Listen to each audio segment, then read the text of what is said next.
cultural, economic, and strategic relation between Bharat, Africa, and G20 countries.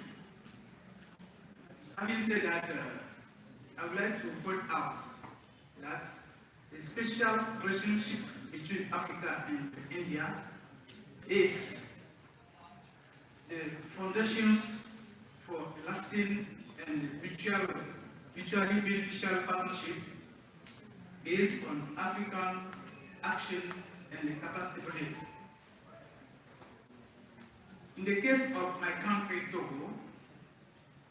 Togo and India established a diplomatic relationship for a long time, and that was the beginning of the fruitful source of cooperation in many fields. This relationship grows up over the years with bilateral higher-level delegations, visits, and many partnership projects between the two countries.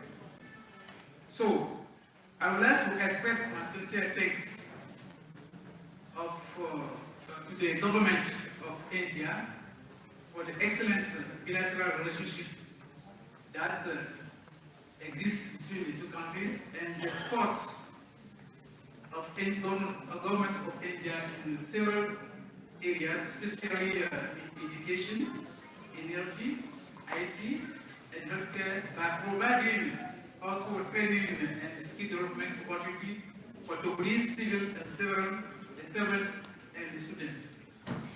This one relation goes beyond our bilateral cooperation because both countries share also common visions in international arena, such as United Nations, and since 2022, our country Togo also become also a membership of Commonwealth.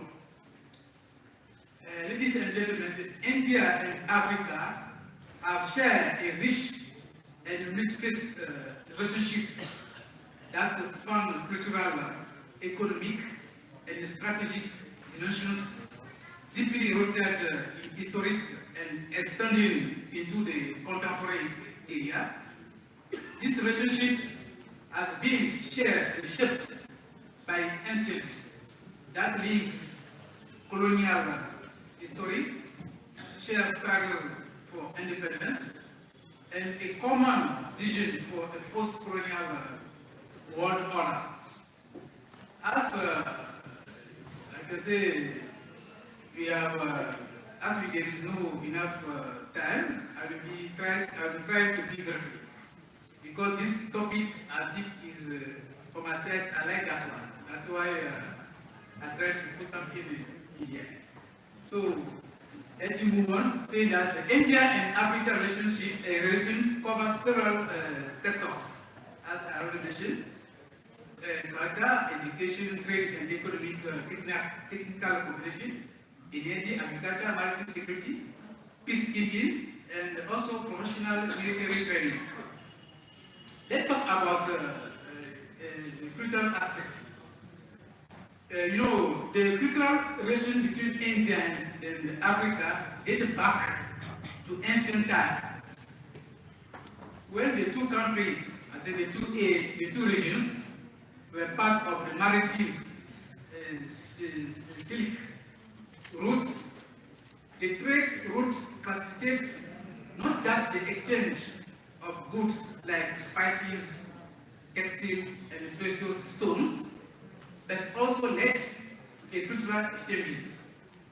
This includes the spirit of India regions, cuisine, and India way of life in certain parts of Africa. For economic relationship, I can say that historically, India and Africa have engaged in trade of century.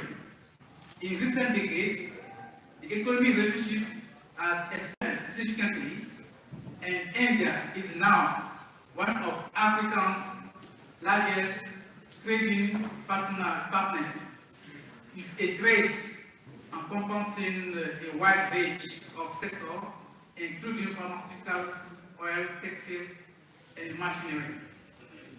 We recognize that Indian investment in Africa has grown considerably with a major investment in several fields, as I already mentioned.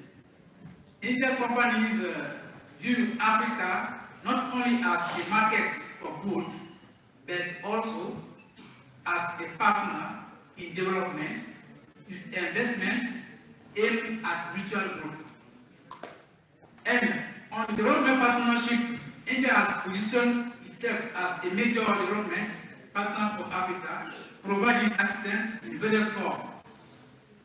The trade between India and Africa, as I already mentioned, is considerably grow and continue to do so.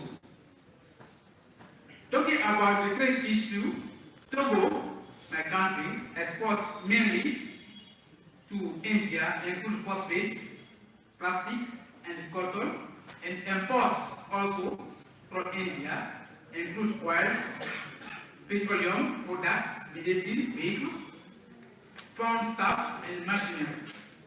So, I would like to reiterate the commitment of the government of Togo to explore new opportunities of cooperation with Indian authorities in the common interest of Togolese and Indian citizens. For the aspect of India strategic commitments in Africa, I can say that both India and Africa have played a significant role in several international organizations, and this shared vision led the grow up for a strategic partnership based on mutual respect and non-interference. We all know that during the G20 meeting held last year in India, African Union has been admitted as a full member of G20, and that's the occasion I'm trying to reiterate the thanks in part to Indians' intensive lobbying. But this discussion remains how the AU, the African Union, will handle this participation in the group of the major global economics and play a vital role in advancing the continent's journey to inclusive and sustainable development to make it the Africa we want. That's the question we all have to ask ourselves. So, in my point of view, leaders must redound efforts to surely seize this opportunity to increase the continent's visibility and influence on the global stage and provide a platform to advance the common interests of its people. I would like to emphasize also that in international forums, India and African nations often collaborate and support each other in international forums such as the United Nations with the common stance on various global issues including reform of the international system, climate change, and sustainable development. So, for the challenges and the future directions, while the India-Africa partnership has been largely positive, it has also faced challenges such as competition from other countries. And I want to mention there the issue related to the treatment of African nationals in India, and the concern over the environmental and social impact of some Indian investment in Africa. Moving forward, both sides aim to deepen their relationship through trade, investment, and cooperation in addressing global challenges such as climate change, terrorism, and sustainable development. Ladies and gentlemen, to conclude, I believe that this meeting or this gathering will facilitate a better understanding of ins and outs, and I'm confident that this conference will open horizons to find approaches of solutions so that the African continent makes a sufficient contribution to achieve the objective of G20 and take advantage of it. And I hope also that the viewpoints and the recommendations on Bharat, Africa, and the GIRMITIYA countries that will be made from our discussion before and after. So, businessmen and investors are welcome in Togo for a win-win partnership and help the government of Togo in its